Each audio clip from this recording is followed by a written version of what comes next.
Brothers and sisters, welcome back again sa ating sharing for bread of God. In the name of the Father, into the Son, into the Holy Spirit. Amen. Lord, napapasalamat ako sa iyo sa mga bagay na ipinagkaloob mo sa akin at sa mga mirakulo ng buhay ko at sa paggaling ng aking sakit. Lord, alam ko na ang buhay ko inaalay ko sa iyo at alam ko na nandyan ka lagi sa akin. Kinagaydan mo ako. Dahil yan ang aking panampalataya at aking hinihingi sa iyo. Ako'y kubos mong alipin na hinihingi sa iyo at laging humihingi sa iyo dahil alam ko mahal mo ako. Lord, maraming salamat sa pagbigay mo sa akin ng lakas ng loob. At ito, matapang na hinaharap ang pananaliksik sa Bible at ipinabahagi. Lord, itong aking paraan, ito lang ang aking magagawa upang makasama kita araw-araw sa buhay ko. Upang aking magampanan ang aking mga pangako sa iyo. Nasusunod ako sa iyo at sasama ako sa iyo hanggang sa buhay na walang hanggan. Lord, maraming salamat sa lahat ng aking mga pangarap na iyong binigay. Lahat ho, itong buhay ko, lahat ho, maraming salamat Lord. Lalong-lalo pa sa mga bagay na hindi mo ako pinababayaan. Lord, maraming salamat, Lord. Thank you, Kid Lord. Thank you, Kid. Amen.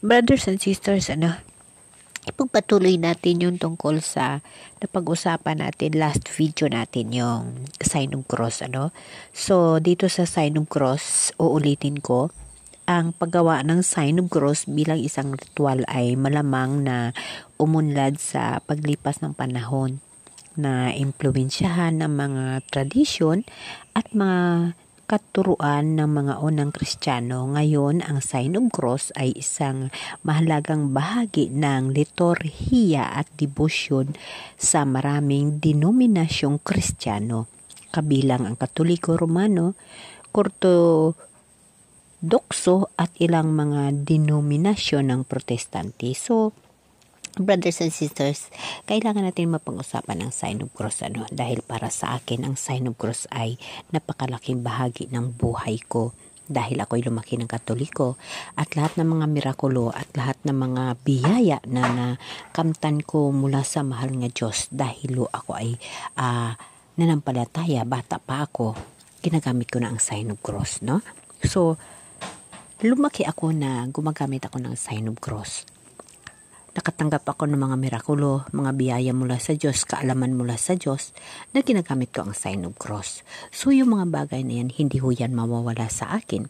Dahil, ang sign of cross para sa akin ay mahalaga. Ang sign of cross para sa akin, ito yung pagkilala ko kay Jesus Christ. Ito yung pagsama ko sa Kanya. Dahil alam nyo ba, brothers and sisters, hindi naman natin kasama si Jesus Christ noong unang panahon. Yung sign of cross, yung cross na kinamatayan niya, yun lang ang maramdaman ko sa sarili ko na kasama ko siya, na nandito siya sa puso ko. Yes, ang Espiritu ng Diyos, iniwan niya sa atin ni Jesus Christ. Ang kanyang Holy Spirit nandito sa puso natin, sa bawat isa sa atin. Ngunit pinakamahalaga sa akin ang sign of cross dahil diyan ko ini-imagine na siya ay namatay sa cross. Napakahirap ng buhay, kaya tuwing ako ay nahihirapan sa buhay, siya ang tinitingnan ko at nawawala ang hirap at bigat na tinaranas ko kasi masobra pa yung tinaranas ni Jesus Tagumpayan niya yun. Kaya kailangan natin magtagumpay rin sa buhay upang malagpasan natin ang ating mga cross na dinadala dito sa mundo. Okay, brothers and sisters, para sa akin, in short, importante sa akin ang sign of cross dahil dyan ko nakakasama si Jesus Christ. Diyan ko lagi ini-imagine na si Jesus ay kasama ko sa hirap at kasakit niya rin.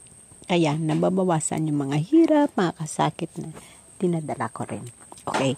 So, nakapag-mention na ang sign of cross ay ginagamit ng orthodoxo, no? At yung mga imang denominasyon ng protestante. Unahin muna natin ng orthodoxo. Ano ba ang orthodoxo? Ang orthodoxo ay mula sa Gregong orthodoxia na nangangahulugang tamang paniniwala o tunay na doktrina. Ito ay isang religious din. Ay tumutukoy sa mga doktrina at tradisyon ng mga silangang ortodoksong simbahan na isa sa mga pangunahing sanghay ng Kristyanismo.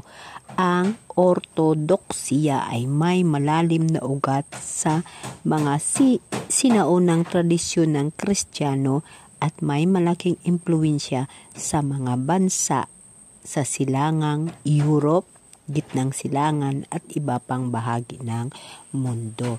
So yun ho yung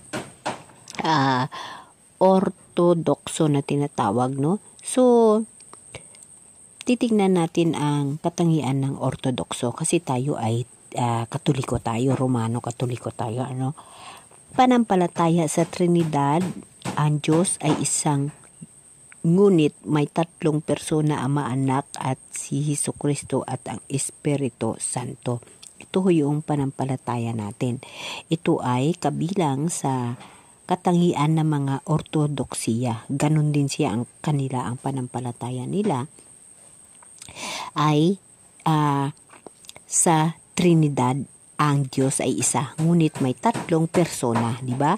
Sa panampalataya sa mga sakramento, ang mga sakramento tulad ng bautiso, komunyon at iba pa ay mahalaga sa buhay spiritual ng mga ortodokso, di ba? Ganon din tayong Katoliko. Paggamit ng mga icon at simbolo, ang mga icon at simbolo ay ginagamit upang ipakita ang paggalang at debosyon sa Diyos at sa mga santo. Yun din sila, no? Ang ortodokso. Tradisyon at liturhiya. Ang ortodoksiya ay may mayamang tradisyon ng liturhiya at debosyon sa kinabilangan ng mga dasal, awit at ritual. Ganyan din tayo na mga Katoliko kasi gumagamit rin tayo ng mga ganon. Otoridad ng mga konsiho o ekumenikal. Ang mga konsiho ekonomikal tulad ng konsiho ni Nikaya at konsiho ng Constantinople ay may malaking otoridad sa ortodokso. Ang ortodokso ay may malaking pagkakatulad ng Katolismong Romano, ngunit mayroon din itong mga pagkakaiba sa doktrina at praktika, lalo na sa mga aspekto ng ecclesiastical sa ekstraktora at ilang doktrina. So, ibig sabihin, brothers and sisters, ang ortodokso at ang Kristyanismong Romano is halos magkatulad, ngunit may pinagkaiba sila sa mga doktrina at praktika, no? Lalo na sa mga ecclesiastika. So, alamin natin ito dahil na ang ortodoksiya ay gumagamit rin ng sign of cross kagaya ng Romano Katoliko. Amen. Kilalanin natin ang itong mga religious. Amen.